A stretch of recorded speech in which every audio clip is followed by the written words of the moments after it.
सोचिए क्या होता है जब कोई बड़ा हादसा एक नई डरावनी कहानी को जन्म दे देता है। नेपाल की सड़कों पर ऐसी ही एक मॉडर्न घोस्ट स्टोरी घूमती है जो हकीकत और वहम के बीच की सारी लकीरों को मिटा देती है। ये जो मुरकट्टा नाम का भूत है ना, इससे बचने का बस एक ही तरीका है, और यकीन मानिए वो तरीका भी बहुत ही भयानक है। तो इस पूरी कहानी की जड़ें एक बहुत ही डरावनी लोक कथा में छिपी हैं। चलिए मिलकर इस रहस्य से पर्दा उठाते हैं और देखते हैं कि ये सारा खौफ आखिर शुरू कहां से हुआ। कहानी का जो मेन विलन है वो है मुरकट्टा। वैसे इसका नाम ही सब कुछ बता देता है।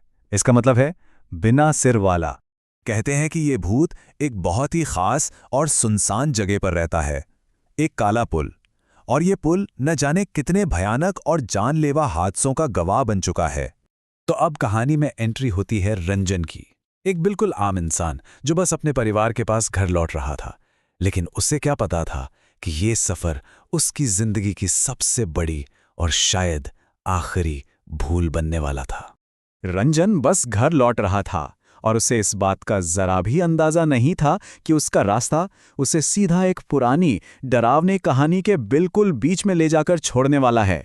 घर से निकलने से ठीक पहले उसकी पत्नी नेहा ने उसे साफ साफ चेतावनी भी दी थी, लेकिन चेतावनी तो तभी काम आती है ना जब कोई उसे माने। रास्ते में अचानक एक अजीब सा बूढ़ा आदमी उसका रास्ता रोक लेता है। वो उसे आने वाले खतरे के बारे में सब कुछ बताता है और उसे दो चीज़ें देता है, एक कुछ पवित्र सिक्के और दूसरी एक ऐसी सलाह जो शायद उसकी जान बचा ले। सवाल यह है कि क्या वो उस सलाह को मानेगा।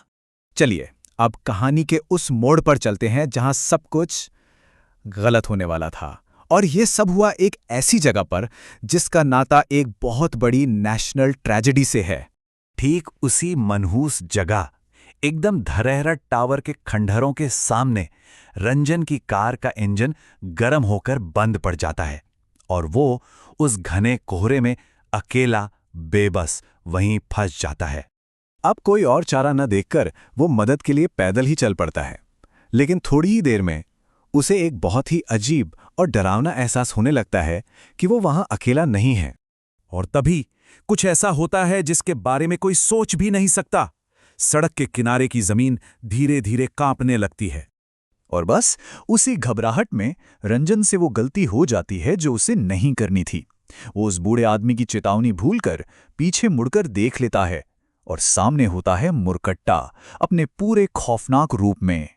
अब देखिए, इस कहानी में जो सबसे इंटरेस्टिंग बात है ना, वो सिर्फ वो हमला नहीं है, बल्कि वो खास नियम है जो इस भूत की ताकतों को कंट्रोल करते हैं।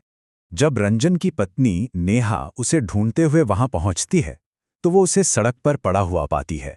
उसका शरीर एकदम ठंडा, सांसें बंद, ऐसा लग रहा था मानो वो भी उस पुल का एक और शिकार बन चुका है।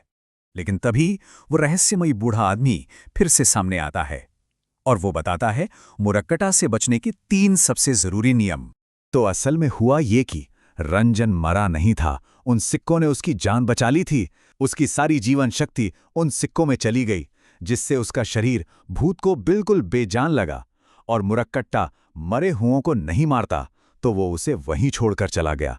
तो इससे एक बात तो साफ हो जाती है कि इस कहानी में एक नहीं बल्कि 2 सुपरनैचुरल ताकतें हैं, एक जो जान लेती है और दूसरी जो जान बचाती है। मतलब एक तरफ है मुरकट्टा, वो कातिल भूत, और दूसरी तरफ है वो बूढ़ा आदमी, एक गार्डियन स्पिरिट जो लोगों को बचाने की कोशिश कर रहा है। और पता है, इस पूरे मॉडर्न हॉरर की जड़ें एक असली घटना से जुड़ी हैं जो एक खास साल में हुई थी।